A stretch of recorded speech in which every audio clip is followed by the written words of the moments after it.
La formation est la rémunération d'un gardien de la paix. La formation d'un gardien de la paix, elle dure 12 mois en école nationale de police.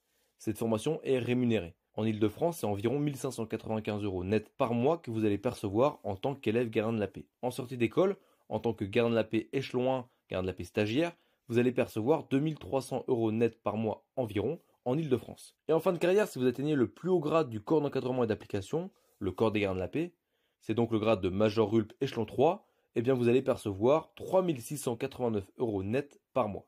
Ces chiffres datent du 1er août 2023 et ils viennent du site officiel de la police nationale, devenirpolicier.fr.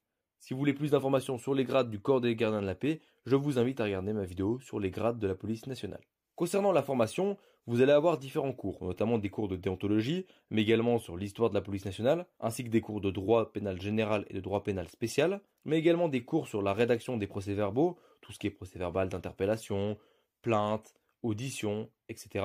Vous aurez également des cours de tir, des cours de sport de combat, mais également d'autres activités sportives comme du cardio, de la course à pied, ce genre de choses. Vous allez également avoir des cours sur les techniques de défense en intervention et les techniques d'interpellation, ainsi que des cours pratiques pour tout ce qui est mise en application du métier de gardien de la paix. Par exemple, comment faire une audition, comment contrôler un véhicule et demander à un automobiliste ses papiers, comment palper un individu ou comment menotter un individu.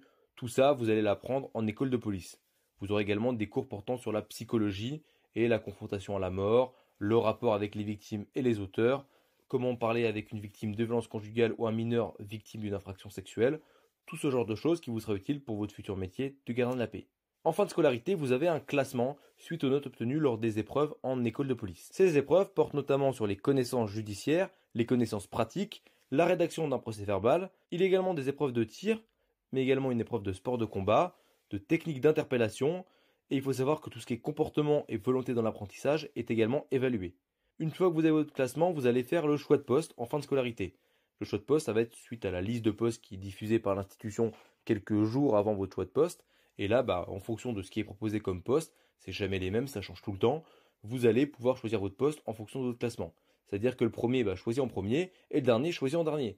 Donc si par exemple, vous avez plusieurs postes qui vous intéressent mais que vous êtes mal classé et que ça a déjà été pris, vous allez prendre ce qui reste. À l'issue de ce choix de poste, vous êtes affecté en qualité de gardien de la paix stagiaire pendant une durée de 1 an dans votre premier lieu d'affectation, celui que vous avez choisi lors du choix de poste. Et si tout s'est bien passé, au bout de ces 12 mois en tant que gardien de la paix stagiaire, vous êtes titularisé en tant que gardien de la paix et vous devenez fonctionnaire de police titulaire. Pour plus de détails, je vous invite à consulter le site devenirpolicier.fr, rubrique concours gardien de la paix. Allez, abonne-toi pour pas manquer les prochaines vidéos.